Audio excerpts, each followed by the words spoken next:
Sesungguhnya pakaian yang paling disukai oleh Nabi SAW, sebab ahabbu thiyabi, pakaian yang paling digemari, pakaian yang paling disukai oleh Nabi SAW adalah al-qamis. Apa qamis?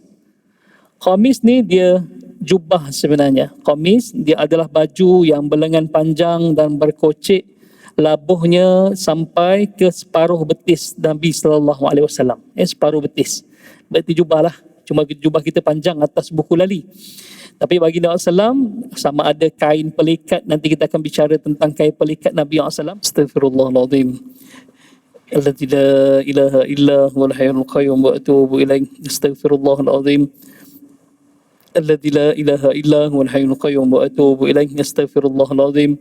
Alladzi la ilaha illa huwal hayyul qayyum wa atubu ilaih. A'udzu billahi minasyaitonir rajim. Bismillahirrahmanirrahim. Assalamualaikum warahmatullahi wabarakatuh. Innal hamdalillah nahmaduhu wa nasta'inu nastahdihi wa nastaghfiruh wa na'udzu billahi min shururi anfusina wa min sayyiati a'malina may yahdihillahu fala mudilla lahu wa may yudlil falan tajida lahu waliyyan mursyida qala rabbi shrah li sadri wa yassir li amri wahlul 'uqdatam min lisani yafqahu qawli fa amma ba'd. Yang berbahagia Tuan Imam, Tuan Bilal, seterusnya Nazir serta ahli Tuan Kuasa Masjid Al-Falah, tuan-tuan, puan-puan, muslimin, muslimat yang dirahmati oleh Allah Subhanahu Wa Taala sekalian. Pertama dan selama-lamanya, marilah sama-sama kita merafakkan setinggi kesyukuran pada Allah Subhanahu Wa Taala kerana kita diizinkan oleh Allah bertemu pada malam ini. Mudah-mudahan pertemuan kita ini insya-Allah akan menatijakan sesuatu yang terbaik dalam kehidupan kita, dan insya-Allah kita duduk dalam majlis ilmu ini mudah-mudahan dikira sebagai ibadah yang akan memberatkan derajat timbangan kita, dan seterusnya kita layak untuk beroleh syafaat Nabi sallallahu alaihi wasallam dan juga syurga Allah Subhanahu wa taala. Insya-Allah, amin ya rabbal alamin. Okay, tuan-tuan dan puan yang dirahmati oleh Allah Subhanahu wa taala sekalian, kalau mengikut pengajian kita, saya akan bawakan bicara tentang rasional sunnah Nabi sallallahu alaihi wasallam. Seingat saya, sebelum kita PKP dahulu, kita berhenti pada bab minyak wangi. Jadi hari ini saya nak masuk dalam bab rasional pakaian Nabi sallallahu alaihi wasallam. Rasional pakaian Nabi sallallahu alaihi wasallam. Maksudnya apa rasionalnya Nabi suka warna putih? Apa rasionalnya Nabi suka warna putih? Kemudian waktu bila yang kita sunnah pakai warna putih? Apa hukum pakai warna selain daripada putih? Dan adakah baju Nabi semua putih ataupun ada warna-warna lain? Kita bicara tentang tu. Tapi sebelum tu insya-Allah, saya nak bawa satu hadis daripada Ummu Salamah radhiyallahu anha, berkata, kana ahabbu thiyabi ila Rasulillah sallallahu alaihi wasallam al-qamis. Sesungguhnya pakaian yang paling disukai oleh Nabi SAW, sebab ahabbu thiyabi, pakaian yang paling digemari, pakaian yang paling disukai oleh Nabi SAW adalah al-qamis. Apa qamis? Qamis ni dia jubah sebenarnya. Qamis dia adalah baju yang berlengan panjang dan berkocek, labuhnya sampai ke separuh betis Nabi SAW. Separuh betis. Berarti jubah lah. Cuma jubah kita panjang atas buku lali. Tapi bagi Nabi SAW, sama ada kain pelikat, nanti kita akan bicara tentang kain pelikat Nabi SAW. Sebab itu tuan-tuan, kalau siapa yang ikut saya di Radio IQ, memang sekarang ni saya bawa satu silibus yang baru. Tajuknya daripada sunnah jadi adat. Daripada sunnah jadi adat. Rupanya yang amalan sunnah ataupun adat dalam masyarakat Melayu kita terutamanya lah, kita ambil, rupa-rupanya dia adalah sunnah Nabi SAW yang kita kata kain pelikat tu. Kain pelikat, kalau kita rujuk dalam kitab Syama'il Muhammadiyah, dia ada bab izar. Izar ni kain sarung. Kain sarung Nabi SAW. Tapi kenapa kita panggil kain sarung itu sebagai kain pelikat? Rupanya yang popularkan adalah masyarakat India yang berasal daripada palikat di India. Sampai kat kita kain pelikat. Macam roti canai lah tuan-tuan. Roti canai itu sebenarnya berasal daripada roti Chennai, India. Sampai kat kita jadi roti canai. Bahasa Melayu kita ambil mencanai pengalaman.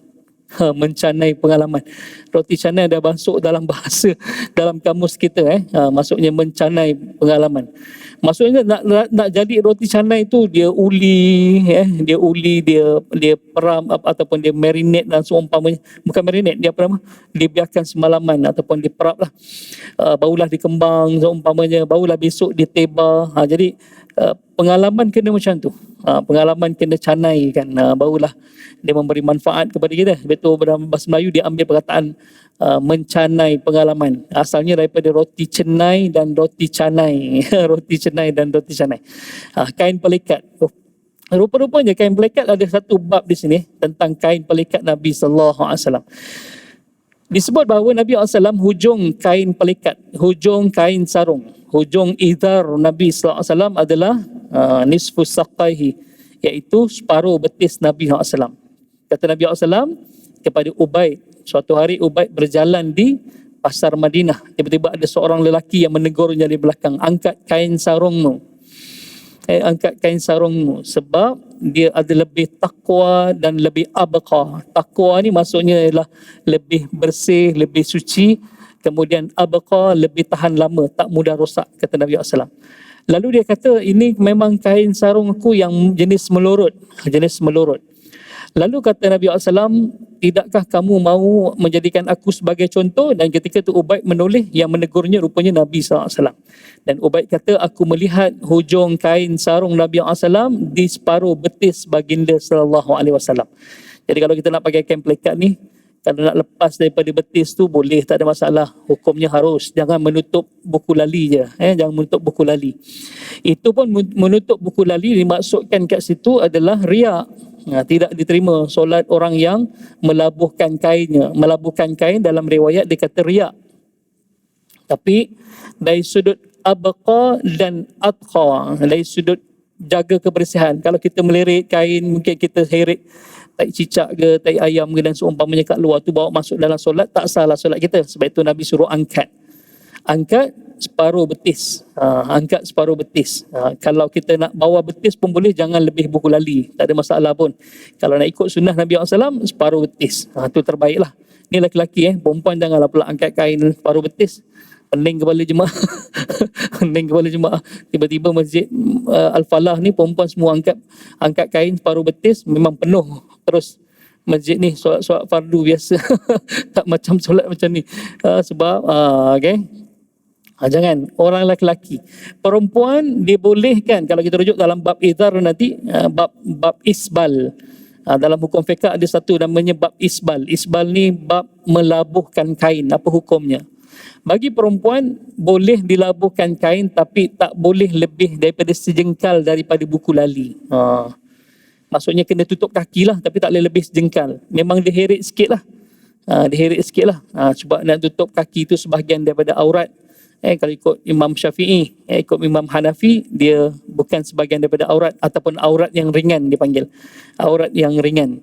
Okay? Jadi kena tutup. Perempuan tak boleh lebih daripada, Allahumma salli, tak boleh lebih daripada sejengkal daripada buku lali, tak boleh. Kalau lelaki kena atas buku lali. Tu. Dan pula kalau kita bicara tentang hukum isbal nanti, kita bicara bab pakaian ni panjang. Bab pakaian, bab warna, bab jenis, materialnya, kan? Dan kemudian kita akan masuk bab kain sarung Nabi SAW. Nanti kita bicara bab isbal ni panjang. Cuma yang disebut kat sini riak, kenapa dinamakan melabuhkan kain tu riak? Pertama, dia lafaz isti'arah. Lafaz isti'arah dalam bahasa Arab ni lafaz pinjam. Dalam istilah bahasa Arab ni dia kata dipinjam dengan istilah labuh kain tu adalah riak. Tetapi kalau kita ambil hukum zahir kepada hadis tu, melabuhkan kain tu memang kebanggaan raja-raja ataupun pemerintah-pemerintah yang zalim ni, dia akan labuhkan kain dia sehingga ada gundik yang membawa hujung kain dia. Gundik membawa hujung kain, itu hukumnya haram. Disebut sebagai riak itu adalah kalau di lafaz isti'arah, maksudnya pinjam, kain yang labuh itu adalah riak. Tetapi kalau ambil zahir, maksudnya memang ada masyarakat, terutamanya raja-raja yang zalim ni, dia kain dia panjang sampai dia dah naik atas pentas, atas singgah sana, kain dia masih kat ujung pintu pintu lagi. Maksudnya ada gundik tukang bawa. Sebab itu kebanggaannya. Itu kebanggaannya. Hukum isbal ni haram. Hukum isbal ini melabuhkan kain, hukumnya haram. Kita tak raja pun sebenarnya. Bila resepsi, kenduri kahwin, walimah, kita pakai gaun. Kalau pakai baju Melayu, yang ni pakai songket, okey. Kainnya tak adalah sampai diheret. Kita pakai kadang-kadang nak tiru barat punya, kita pakai gaun yang dia pakai coat dan umpamanya. Perempuan punya gaun tu panjang sehingga ada flower girl. Budak anak-anak saudara, anak-anak buah yang tukang bawa kain, hujung kain kita. Itu yang tak boleh. Itu hukumnya isbal, haram di sisi hukum haram. Maksudnya tak boleh. Sebab itu memang perangai raja-raja ataupun digambarkan dengan raja yang zalim. Digambarkan dengan raja yang zalim. Itu yang kita bicara tentang kain sarung Nabi SAW. Okey. Yang pertama sekali kalau kita lihat, okey. Qamis ni adalah baju yang berlengan panjang dan berkocek, labuhnya sampai ke separuh betis baginda sallallahu alaihi wasallam. Ada hadis Asma binti Yazid radhiyallahu an, disebut bahawa kana kumur qamisi Rasulullah SAW irrusghi. Sesungguhnya ni lengan qamis ataupun jubah Nabi SAW sampai ke pergelangan tangan. Ni pergelangan tangan. Jadi yang kita pakai ni betul lah. Okay.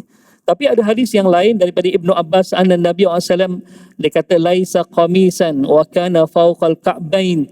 Tidak dinamakan dia qamis kalau dia tidak di atas buku lali panjangnya. Wa kana kummuhu ma'al asabi', dan lengannya menutup sebahagian jari ni. Menutup sebahagian jari boleh. Tak ada masalah pun. Menutup sebahagian jari boleh. Jadi yang rosri itu masuk sampai ke pergelangan. Kalau hadis lain daripada Ibnu Abbas radhiyallahu boleh, maksudnya panjang sikit sampai betul. Baju Melayu kita ni sebenarnya adalah potongan daripada jubah. Baju Melayu kita ni potongan daripada jubah Nabi sallallahu alaihi wasallam. Sebab itu kalau saya nanti insya-Allah antara yang saya akan sentuh juga adalah dalam daripada sunnah jadi adat baju Melayu. Baju Melayu kalau kita lihat potongan dia, sama ada yang teluk belanga, teluk belanga ataupun yang cekak musang yang ada collar tu. Kalau kita lihat potongannya memang jubah. Cuma jubah sampai ke buku lali, kita sampai pinggang. Jubah sampai buku lali, kita sampai pinggang. Lepas tu ada pula yang menyebutkan kata sebenarnya asal usulnya jubah. Asal usulnya jubah. Tapi Malaysia ni kan, tanah Melayu ni asyik banjir. Jadi yang bawah sampai pinggang tu dah kotor dah, dibuang, dipotong. Jadi tinggallah separuh tu dia kata.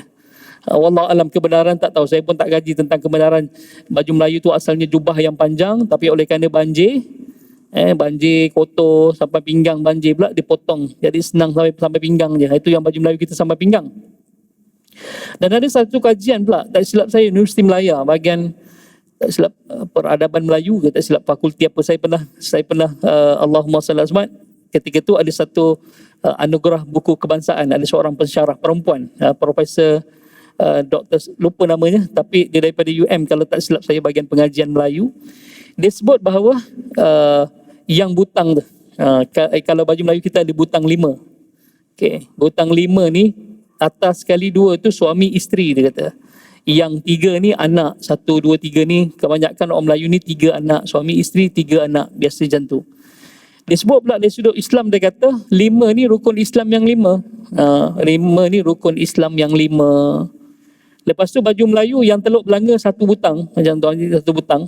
Dia kata ini tauhid, 1. Allah Esa 1 butang. Lepas tu kalau ada butang tak butang, tak ada akidah. Tak adalah sampai macam tu sekali. Tak adalah sampai tak ada akidah. Orang ni kau baju pun tak ada butang, ni tak ada akidah langsung. Kalau 5 rukun Islam, kalau 6 rukun iman, kalau 1 tu tauhid. Kan kalau tak ada butang, kau ni tak ada akidah langsung. Tak adalah sampai tahap tu Itu insya-Allah disebut tentang tu ni ada yang kaji tentang tu. Ada yang kaji tentang, masya-Allah. Dan peranan kain samping itu selain daripada gunanya adalah untuk selit senjata, parang, keris. Selain daripada untuk selit senjata, sebenarnya adalah nak menutup kemaluan. Ponggong dan kemaluan depan lah. Sebab itu kena pakai Allah SWT kain samping tu untuk menutup bentuk dan seumpamanya. Itu pun ada kajian. InsyaAllah nanti saya akan kongsikan nanti. Habis daripada bab kita bincang nanti, kita akan masuk daripada sunnah jadi adat. Setakat ni saya kaji baru 55 je. Baru 55. Itu pun bila saya propose dengan IKIM, dia kata, wah 55 Ustaz, boleh setahun lagi ni. Tunggulah sama ada kontrak disambung ke tak. Kalau tak lah kan. Sebab dah 3 tahun bersiaran. Lama dah bersiaran 3 tahun. Tapi yang sebelum ni bicara tentang rasional sunnah. Tapi kali ni saya kaji dari sudut daripada sunnah jadi adat. Setakat ni baru jumpa 55 saja. Jadi 55, setahun ada 56 minggu. Awal itu saya dah sentuh tentang pantang larang ataupun batasan syariat dengan adat. Apa adat yang boleh laksanakan, apa syariat kata. Itu dah bab pertama, mukadimah. Jadi cukuplah 56. Cukuplah 56. Minggu lepas, 2 minggu lepas saya sentuh yang makan dengan tangan. Kita rupanya masyarakat Melayu kita makan dengan tangan. Itu adalah sunnah Nabi SAW, sebab Nabi makan pakai guna tangan. Kita lihat orang Cina dia guna chopstick, orang Barat dia guna sudu, garpu dan seumpamanya, pisau. Melayu dia guna tangan. Bukan kerana dia berasal daripada Melayu, tapi dia berasal daripada sunnah yang diambil jadi adat. Bila kaji, Masya Allah, saya pun teruja bila kaji. Saya teruja, tak sabar nak tunggu hari Rabu nak kongsi dekat Radio IKIM. Bila saya kaji, rupanya Masya Allah, makan dengan tangan ini, dia pertama kalau di sudut sains, dia ada sensor yang sangat sensitif kat ujung jari ni. Kat ujung jari. Sains kata, bila kita sentuh je makanan, dia akan hantar signal ke otak bahawa kita telah menyentuh apa? Ayam contohnya. Jadi otak ni dah hantar kepada badan untuk sistem pencernaan kita, enzim kita dah dirembeskan untuk cernakan ayam ni. Kalau sentuh sayur, awal-awal belum masuk dalam mulut, dia dah hantar signal ke otak, otak dah hantar ke organ ataupun alat pencernaan ni untuk bersedia rembeskan dulu apa untuk khadamkan sayur ni. Daging macam tu juga. Sentuh ikan siakap, hati-hati. Sentuh-sentuh ikan siakap, ni kena tanya dulu dekat kaunter berapa sekilo. Jangan-jangan dah makan RM1,196, pening kepala kita. Pening kepala kita. Dan pula nampak sensitifnya hujung jari kita ni. Kita seluk kocik, kita nak cari duit seposen kita boleh jumpa. Tak payah nak keluarkan semua, tengok ni seposen, 2 sen. Tak, sentuh je. Ni seposen, ni 2 sen, ni 5 sen. Sebab hujung jari kita ni ada sensor yang sangat halus. Itu rupanya Allah makan dengan tangan ni terbaik. Yang kedua, dari sudut sains kata, kita dapat tahu suhu sebenar makanan tu. Bagi mengelakkan daripada lidah kita melecur dan terbakar. Kalau pakai sudu masuk, panas. Panas terus. Sebab tu ada orang kata macam mana nak sebut perkataan pisang goreng panas. Dia macam ni, sawianas. Sebab panas dalam mulut, nak sebut sawianas. Dia sebut pisang goreng panas. Okey. Panas tu, kita sentuh dengan tangan, kita dah tahu suhunya dulu. Kita dah tahu suhunya. Sentuh je kita dah tahu suhu panas. Okey, kita rehat dulu, jangan makan dulu sebab panas. Tapi kalau pakai sudu, masuk dalam mulut baru panas. Baru panas. Itu kebaikan pakai tangan lah. Itu kebaikan pakai tangan. Bukan sekadar dia adat Melayu. Dia sunnah, tetapi ada rasional di sebalik, ada rahsia di sebalik. Kenapa dia anjurkan pakai tangan dan seumpamanya. Sains kata pada tapak tangan kita ni ada bakteria yang baik. Enzim lah, bakteria yang baik. Bakteria yang baik, dia akan melawan bakteria-bakteria yang jahat. Jadi bakteria yang baik pada tapak tangan tu membantu penghadaman makanan kita. Membantu penghadaman makanan. Masya Allah, itu yang kita kaji tentang apa, Allahumma salli ala sayyidina Muhammad. Kalau guna tangan. Dan seterusnya, kalau guna tangan ni, macam Nabi disebut bahawa Nabi masyabi'a Rasulullah SAW, Nabi tak pernah kenyang illa ala dhafaf. Kalau Nabi makan, tak pernah kenyang, melainkan Nabi makan dengan ala dhafaf. Para sahabat tanya, ma huwa dhafaf? Apa itu dhafaf? Dia sebut makanan yang disentuh oleh banyak tangan. Maksudnya, bila Nabi bertamu, Nabi makan dengan para sahabat, Nabi kenyang. Sebab apa Nabi kenyang? Sebab kalau Nabi berhenti awal, para sahabat ni dia malu untuk meneruskan makan. Jadi makanan tu akan tersisa dan baki, mungkin membazir. Mungkin membazir. Ataupun sahabat memang lapar nak makan, tapi oleh kerana Nabi dah berhenti dulu, malu nak teruskan. Lepas tu Nabi jadi orang terakhir berhenti. Tapi kalau Nabi jadi orang terakhir berhenti makan, Nabi bukan kenyang, tapi Nabi kekenyangan. Kalau kita guna sundu, kita tak boleh nak sukat berapa banyak. Tapi kalau guna tangan, kita boleh ambil ujung jari. Jadi Nabi SAW, dia makan tak lepas daripada ruas jari tengah ni. Ruas jari tengah. Jadi ambil portion dia sikit, tapi suapnya kerap. Suap kerap. Jadi sahabat ni bila Nabi makan, makan. Nabi makan lagi ni, makan. Tapi Nabi masuk dalam mulut sikit sebab kita boleh sukat ni. Boleh sukat ni. Boleh jadi sudu kecil, boleh jadi sudu besar. Boleh jadi garpu, boleh jadi chopstick. Sebab itu Nabi SAW bila makan buah dan roti, Nabi menggunakan 3 jari. Sini 3 jari. 3 jari ni apa? Chopstick lah. Chopstick. Jadi tangan kita ni ada semua. Ada senduk, ada sudu, ada garpu, ada chopstick, pisau. Ada pisau, semua ada. Kalau kita makan dengan pisau, kita guna tangan kanan untuk pisau. Banyaklah kebarangkaliannya adalah ayam boleh hidup kembali. Lompat ke pinggan orang lain. Lompat pinggan orang lain. Kalau tak pun lompat jatuh atas lantai. Dah kempunan kita. Sedap pula tapi kita punya ayam dah terjun kat lantai. Nak minta tambah segan. Sepak bawa masuk bawah meja. Buat-buat tak tahu je kan. Buat-buat tak tahu. Okey. Tapi kalau kita makan tangan, dia takkan jadikan ayam tu lompat hidup. Sebab kita pegang. Kita pegang. Itu yang pertama. Okay. Yang keduanya rupanya, ialah bila kita makan guna tangan ni. Bila kita potong dengan tangan kanan, secara automatiknya tangan kiri ni akan cucuk daging ayam umpamanya. Kita akan suap tangan kiri. Sebab itu Nabi kata la ya'kulu bishimal fa innahu syaitana ya'kulu bishimal. Jangan kamu makan dengan tangan kiri, sesungguhnya syaitan makan dengan tangan kiri. Jadi makruh hukum makan dengan tangan kiri. Jadi rupanya pakai tangan ni masya-Allah, itu kebaikan yang kita akan kaji insya-Allah. Okey. Balik semula. Okey. Daripada ila rusgi. Kalau kita rujuk dari sudut rasional, kenapa Nabi SAW suka pakai komis? Okey, yang pertama sekali kalau kita rujuk, pertama sekali komis ni pertama sekali adalah mudah untuk dipakai. Mudah untuk dipakai. Disebut dalam di sini bahawa Nabi SAW lebih menyukai memakai komis berbanding kain sarung. Kain sarung. Kerana kain sarung perlu diikat. Jadi memudahkan untuk kita pakai. Kita pakai boxer dalam pun, sarung jubah dah boleh pergi masjid. Sarung jubah dah boleh pergi masjid. Jadi senang. Kalau kita pakai seluar dalam pun boleh, tapi janganlah jarang. Nanti nampak belakang bekas ni kan. Jangan. Jadi Allah SWT dengan jubah sarung je dah boleh dah.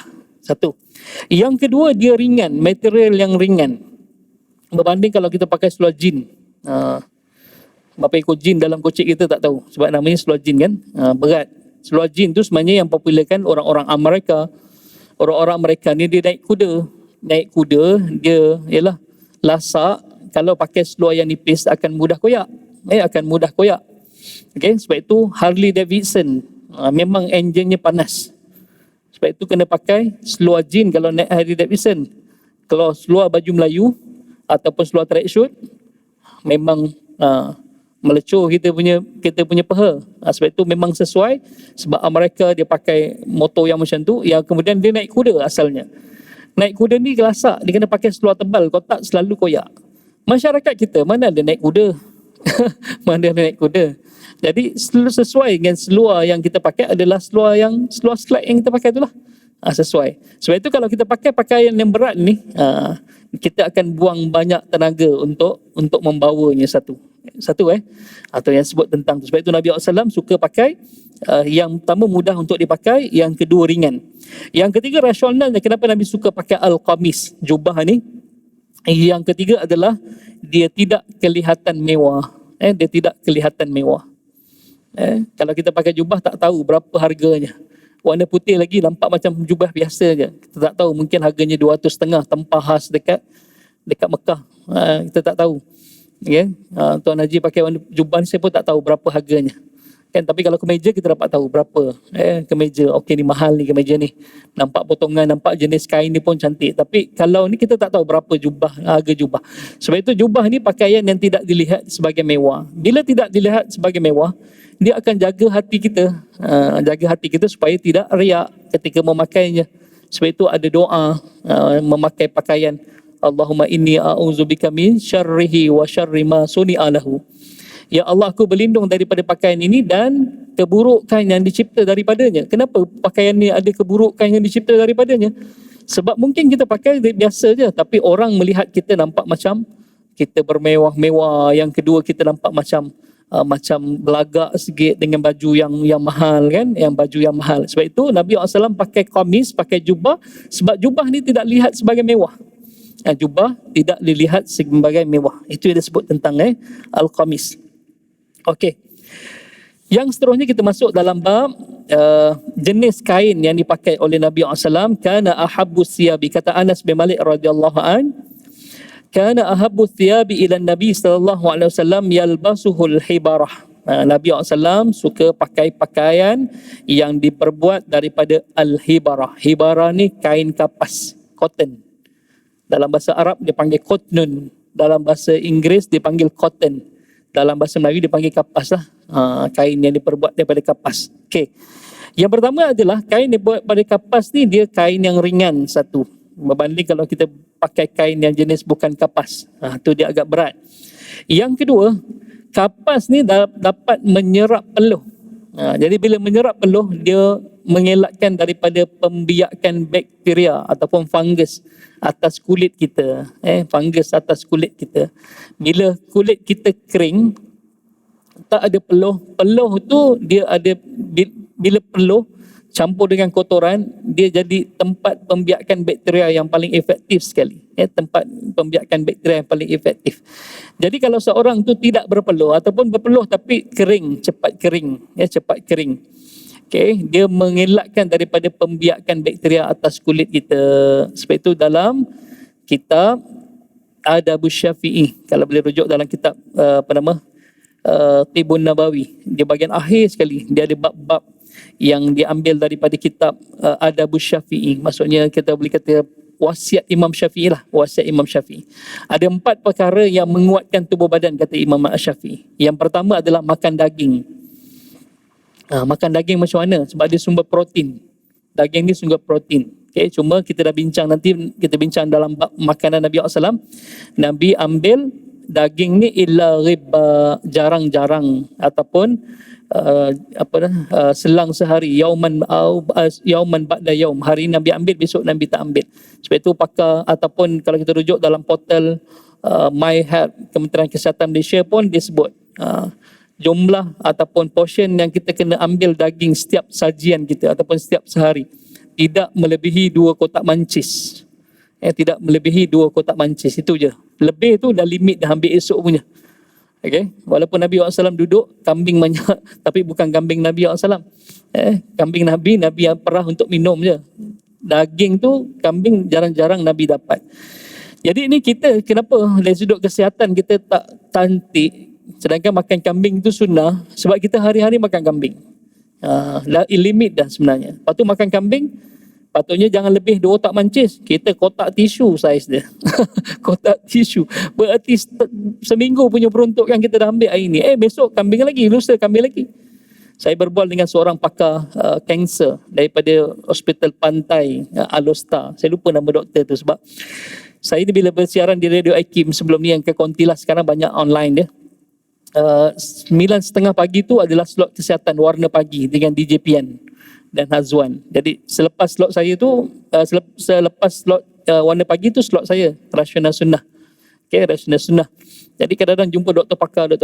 Bila dalam radio saya dengar dia kata dia pakar kanser, sampai je dekat radio dia dah habis, sebelum saya masuk saya tanya dulu. Doktor, nak tanya apa faktor kanser yang terbesar sekali di Malaysia ni? Sebab mak saya pun meninggal sebab kanser usus. Kanser usus. Lepas tu saya nak tanya sebenarnya, saya ni ada kebarangkalian yang tinggi ke saya boleh dapat kanser sebab mak saya meninggal kanser? Dia kata, "Mak Ustaz dia kena kanser umur berapa?" Dia kata, saya sebut 61. Oh tak. Okay. Kalau 61 tak. Dia yang pewarisan tu biasanya umur 50 tahun ke bawah. Kalau kanser pewarisan 50 tahun ke bawah. Okay. Kalau dah 60 ke atas, itu bukan sebab pewarisan, itu sebab faktor pemakanan. Faktor pemakanan. Saya pun tanya, "Doktor, apa faktor kanser di Malaysia yang paling besar?" Dia terus buka laptop di depan saya. Dia ada buat carta bulat, ada 12 ya semuanya. Saya lupa 12, saya ingat ada 3-4 je saya ingat. Yang pertama yang paling besar sekali dia sebut adalah tobacco. Rokok lah, rokok vape tu dia kata itu faktor kanser terbesar di Malaysia. Yang nombor 2 saya terkejut adalah red meat, daging merah. Bila saya cakap, "Oh, kambing bukan daging merah, doktor." Saya tak, kambing pun daging merah. Daging merah ni daging lembu, daging Allah SWT, daging kerbau, daging kambing, daging merah. Yang daging putih, daging ayam dan daging ikan je putih. Yang ambil daging putih okey, terbaik. Tapi daging merah ada had je. Tu bila dia tanya, oh rupanya dia kata tak boleh lebih 2 kotak mancis. Bila saya rujuk portal MyHealth Kementerian Kesihatan Malaysia, disebut bahawa memang tak boleh lebih daripada 2 kotak mancis pengambilan kita. Yang ketiga dipanggil unactive. Cara hidup kita ni tak aktif. Kita tak banyak bersenam, tak banyak berjalan kaki. Tu faktor kanser. Yang keempat, stres. Yang kelima banyaklah. Yang kelima, keenam dan seumpamanya tu. Disebut tentang tu. Okey. Dalam Adab Syafi'i disebut bahawa ada 4 perkara yang boleh menguatkan tubuh badan. Yang pertama, makan daging kata dia. Yang kedua, kerap mandi. Rupanya mandi ni, mandi yang terbaik adalah sebelum subuh. Sebab seorang tu tidur, dia akan mengeluarkan haba, sebab itu akan mengeluarkan peluh. Allah SWT, kalau kita masuk dalam satu bilik yang ditutup rapat, kita masuk je akan bau terkepam, bau haba, bau peluh. Jadi kalau kita mandi, badan kita tidur ni berpeluh. Jadi kalau kita mandi, kita menurunkan suhu badan kita ke tahap normal, okey. Iaitu 37 darjah Celsius lah. 37 darjah, 36, 37 darjah Celsius. Jadi kalau kita mandi tu, dia menurunkan berat badan kita. Yang keduanya, dia menghilangkan stres, menurunkan tekanan darah dan seumpamanya banyak. Bila dikaji rupanya, mandi sebelum pagi ni, dia kena mandi dengan air yang sifatnya natural air, bukan sifat air yang telah diubah. Contohnya kita pakai heater. Dulu kecil-kecil kalau tak heater, kita jerang air dulu. Itu tak memberi kesan yang baik pada tubuh badan kita. Sebab kita ni, unsur badan kita ni air dan tanah. Sebab itu kalau kita rujuk dalam tafsir, disebut khuliqa Adamu min tin, tayanun, tin, tanah. Rupanya apa beza tanah, tin dengan turab? Turab kita bahasa Melayu, kalau kita tar jalan depan ni maksudnya dah diturab. Rupanya turab tu bahasa Arab. Turabun, tanah. Ustaz Syahrizan Daud At-Turabi, dia mengajar kan? Ustaz Syahrizan Daud At-Turabi. Kenapa Turabi? Sebab dia lahir kat Tanah Merah Kelantan. Tanah Merah Kelantan. Jadi At-Turabi tanah merah lah. Turab tanah. Jadi turab, tin ni, kenapa dinamakan dia tin? Apa beza turab dengan tin? Tin ni adalah air campur tanah. Kalau turab, tanah saja semata-mata. Dia bukan campuran air dengan tanah. Jadi kita, badan manusia ni adalah campuran air dengan tanah. Jadi kalau kita bercantum kembali dengan sifat natural air itu, dia baik untuk kesihatan. Dia baik untuk kesihatan. Dia banyaklah meredamkan stres, baik untuk melancarkan perjalanan darah. Nanti boleh kita rujuk insya-Allah dalam bab tu. Okey, yang kedua kata dia kerap mandi. Kerap mandi ni akan turunkan berat badan, kemudian kita sentiasa bersih daripada kotoran. Yang ketiga disebut adalah memakai haruman, pakai minyak wangi. Itu menguatkan tubuh badan. Sebab kita pernah sentuh sebelum ni kan, apa kebaikan minyak wangi? Sebab dia aromaterapi. Aromaterapi, baunya boleh merangsang tubuh badan kita, boleh merangsang otak kita dan seumpamanya. Dan seterusnya bila kita pakai pada atas kulit kita, sebab sifat minyak wangi dia adalah organik daripada tumbuh-tumbuhan dan seumpamanya, dari kayu-kayu apa, dia masuk dalam badan ni, dia boleh merangsang sel-sel dalam tubuh badan kita. Sebab itu memakai haruman ni menguatkan tubuh badan. Yang keempat kata Imam Asy-Syafi'i dalam kitab itu adalah berpakaian dengan kapas. Kita berpakaian dengan kapas. Bila dikaji kapas, rupanya kapas ni dapat menyerap peluh dan menghilangkan ataupun mengelakkan daripada pembiakan bakteria pada tubuh badan kita. Sebab itu Nabi SAW suka kalau material pakaiannya diperbuat daripada kapas. Diperbuat daripada kapas. Cotton lah. Kapas. Kotnun dalam bahasa Arabnya. Itu disebut tentang material kain Nabi SAW. Okey, jom. Kita masuk dalam hadis yang seterusnya tentang warna pakaian Nabi SAW. Ibnu Abbas radhiyallahu an melaporkan atau meriwayatkan. Saya rujuk kitab Syama'il Muhammadiyah. Walaupun saya bukan fokus kepada pengajian Syama'il Muhammadiyah, sebab di masjid ni juga ada pengajian kitab Syama'il Muhammadiyah. Saya lebih fokus kepada rasional sunnah berpandukan kitab Syama'il Muhammadiyah. Jadi saya bukan baca semuanya. Flow saya lain, cuma saya ambil dalil daripada kitab Syama'il Muhammadiyah, kemudian saya bawakan tentang rasional. Ibnu Abbas melaporkan Rasulullah SAW berkata, alaikum bil bayad min thiyabi liyalbasa ahya'ukum wa kaffinu fiha mautakum fa inna min khairi thiyabikum. Kata Ibnu Abbas, Rasulullah SAW bersabda, hendaklah kalian berpakaian dengan pakaian yang berwarna putih. Okey. Saya pun tak jadi contoh ini. Saya daripada meeting sebenarnya dekat Wangsa Maju. Kalau tengok tonton dalam baju ni lain ni. Baju. Jadi saya memang bawa tahu, tak sempat balik sebab habis meeting pun pukul 6. Tak sempat balik. Saya daripada sana terus ke sinilah. Memang ni ada dalam box motor saya. Saya naik motor je kalau kereta tak sampai. Saya naik motor, ada dalam box motor saya jubah macam ni senang, sarung je. Jadi tak kenalah tema kita malam ni. Tapi ada nanti insya-Allah tentang baju Nabi warna hijau ada. Okey, tapi kita nak bicara warna putih dulu. Okey.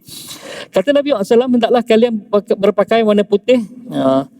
Pakailah semasa hidup kalian, liyal basaha ahya'ukum, pakailah sewaktu hidup kalian, wa kaffinu fiha mautakum, dan kafankanlah kepada orang yang mati di kalangan kamu, fa innaha min hairi thiyabikum, sesungguhnya putih ini adalah sebaik-baik pakaian bagi kamu. Putih ni pakaian yang sebaik-baiknya bagi kamu. Apa rasional putih? Okey. Yang pertama sekali adalah putih ini dia pakaian yang melambangkan kebersihan. Putih pakaian yang melambangkan kebersihan. Okey. Yang kedua, putih ni pakaian yang cepat kotor. Pakaian yang cepat kotor. Jadi bila dia kotor je, kita akan sentiasa bersihkan. Kita akan cepat bersihkan. Berbanding kalau kita pakai hitam, contohnya kita pakai songkok hitam. Songkok hitam ni tuan-tuan beli masa kahwin dulu sampai sekarang ada lagi saiz kepala sama. Pernah basuh tak songkok hitam? Tak pernah. Cuba rendam dalam baldi tengok. Letak air dia warna coklat ke warna hitam. Dah lama pakai, tak pernah rendam. Tapi kopiah putih ni, kotor je sikit nampak kuning-kuning kat sini, kita dah basuh dah. Kita basuh. Jadi kita akan sentiasa bersih bawa dalam solat.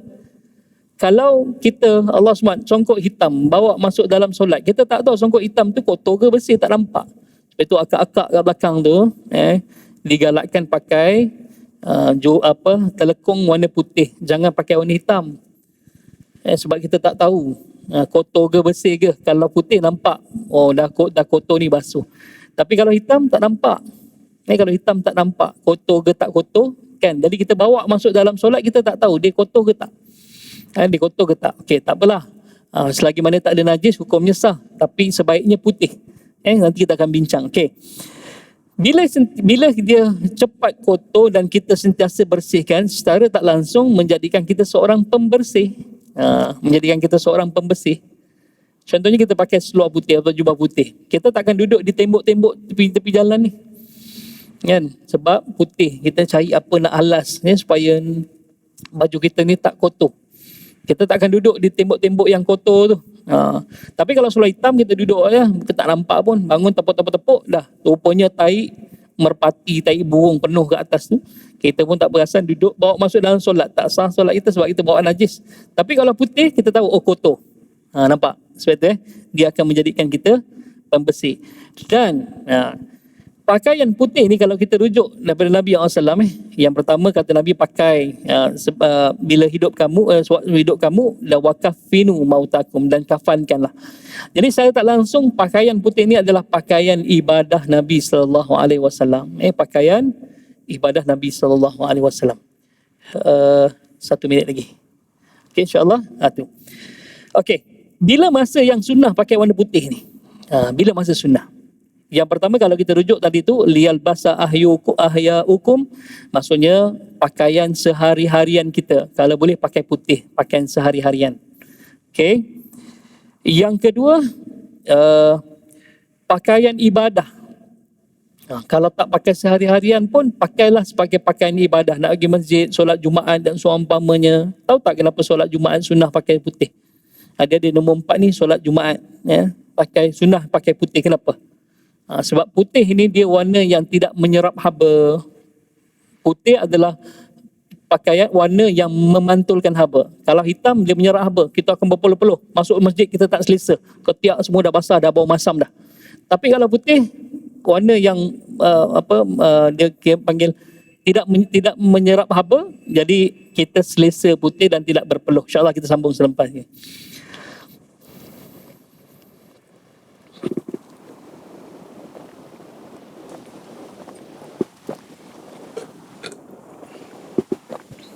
Subhanallah walhamdulillah.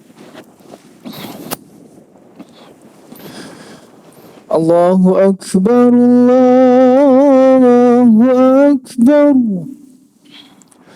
Allahu Akbar, Allahu Akbar. Ashhadu an la ilaha illallah.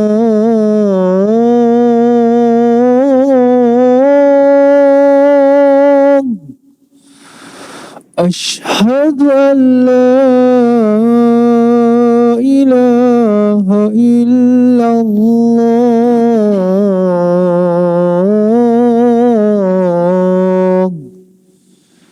Ashhadu anna Muhammadar Rasulullah.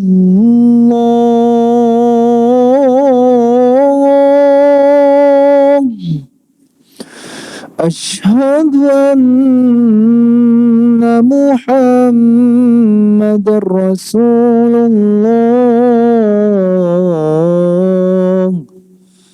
Hayya 'alas salah.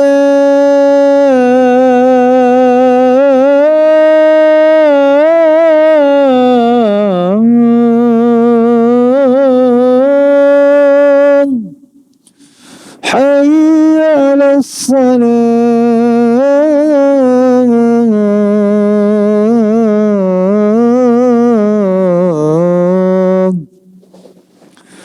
Hayya 'alal falah.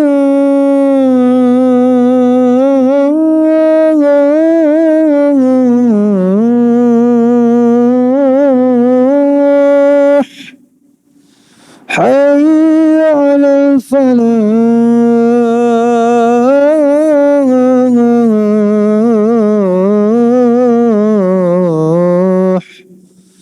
Allahu Akbar, Allahu Akbar, Allahu Akbar. La ilaha illallah.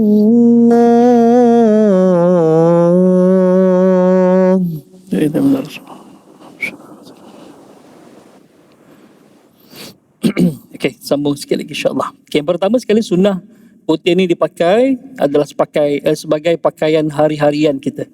Okay, sebagaimana hadis Nabi SAW, alaikum bil bayad min thiyabi liyalbasaha ahyaukum. Pakailah sewaktu hidup kamu. Jadi ini dalil untuk kita pakai sehari-harian. Sebab secara tak langsung, bila kita pakai sehari-harian, dia akan menjadikan kita seorang pembersih. Seorang pembersih. Jadi kita akan jaga, jangan duduk sembarang-barang. Yang kedua, kita jaga, jangan dia kotor. Okay? Kalau kotor, kita akan cepat bersihkan. Kita akan cepat bersihkan. Itu saya tak langsung, itu rasional. Okay. Yang kedua, dia pakaian ibadah. Pakai ibadah maksudnya melambangkan kesucian. Disebut dalam hadis Samurah bin Jundub radhiyallahu an melaporkan daripada Nabi sallallahu alaihi wasallam, kata Nabi sallallahu alaihi wasallam, ilbasu bayada al-bayada, ilbasul bayada. Pakailah pakaian yang berwarna putih, kata Nabi sallallahu alaihi wasallam, fa innaha atharu wa atyabu. Kerana pakaian putih ini lebih suci dan lebih baik. Lebih suci, lebih baik. Wa kafinu fiha mautakum, dan kafankanlah lengannya, iaitu pakaian putih ini, kepada orang yang telah meninggal di kalangan kamu. Okey. Jadi kata Nabi SAW, pakai putih ini sebab fa inna atharu. Taharah suci, jadi athar lebih suci. Sebab tadi maksudnya kalau kotor cepatlah kita bersihkan kan. Jadi pakaian ibadah kita sebaik-baiknya warna putih. Sebaik-baiknya warna putih. Itu dia sebut tentang tu. Okey. Yang seterusnya, yang ketiga adalah sunnah yang dipakai ketika berjumpa dengan para ulama, ataupun disebut dalam kurungan adalah bila menghadiri majlis ilmu. Okey, dari sudut psikologinya, pakaian putih ini adalah kalau ni surrender, kan, surrender. Okey. Putih ni melambangkan keterbukaan tangan kita untuk menuntut ilmu. Saya pernah pernah berurusan dengan seorang pakar, kita panggil perunding image lah, Puan Rina Bahar. Dia ada memang buat seminar.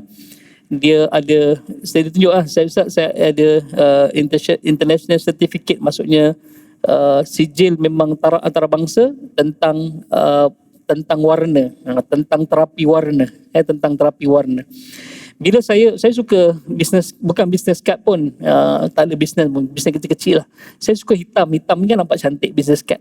Bila saya ulur bisnes kad saya, dia tengok muka saya. Lepas tu dia kata, Ustaz, kalau berdasarkan kepada bisnes kad yang Ustaz beri saya ni, Ustaz telah beri syarat pada saya, Ustaz tak sedia bekerjasama dengan saya. Tak bekerjasama dengan saya.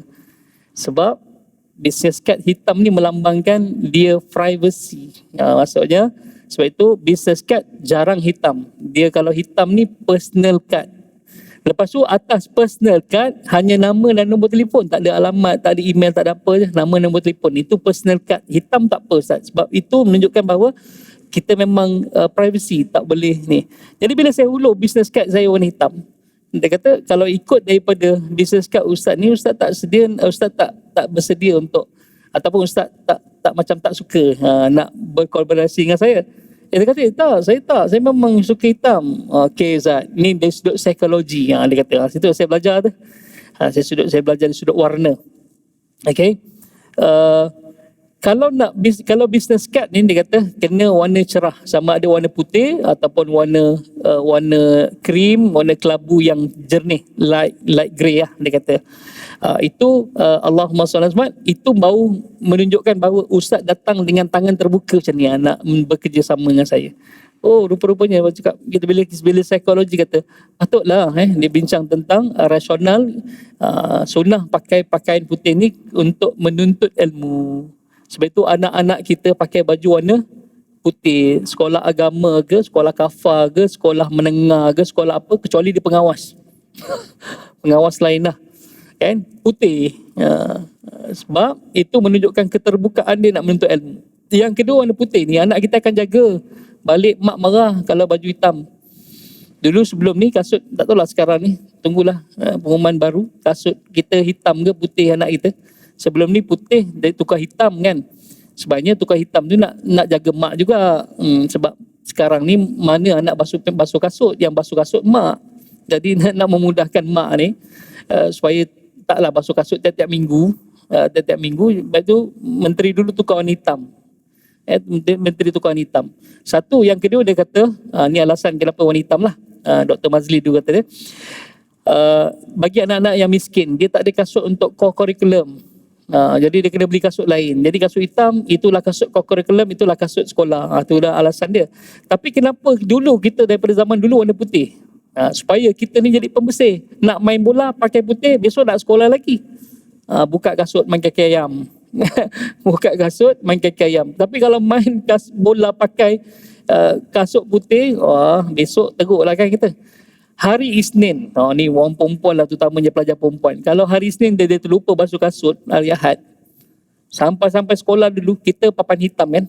Sekarang ni whiteboard, pakai pen marker. Dulu papan hitam. Papan hitam sampai kat sekolah, dia ambil duster tu tepuk kasut dia. Supaya malu nanti, apalah kau ni tak basuh kasut je semalam, kan. Itu pun kalau terlambat basuh kasut, terlupa basuh kasut, basuh lepas tu letak kat belakang peti ais. Tu teori tu dulu. Belakang peti ais, belakang peti ais tu panas, dia cepat kering. Okey, selamat kalau terlupa basuh kasut. Kalau tak pun dia ambil kasut, dia ambil kapur putih tu, kapur yang cikgu buat tulis tu putih tu, dia tenyek kasut dia yang dah hitam lupa nak basuh tu, nampak. Jadi secara langsung dia malu sebab kasut dia kotor. Jadi tak langsung jadi pembersih. Kenapa dulu kita pakai kasut putih, stokin putih, baju putih? Yang selain memenuhi sunnah ni adalah bila menuntut ilmu, sunnah berpakaian putih. Yang kedua adalah untuk menjaga kita sentiasa bersih, sentiasa bersih. Itu insya-Allah nanti kita akan bicara tentang warna hijau, apa rasional warna hijau. Okey, warna merah dan seumpamanya. Jadi cukup sekadar itu yang baik daripada Allah Subhanahu Wa Taala.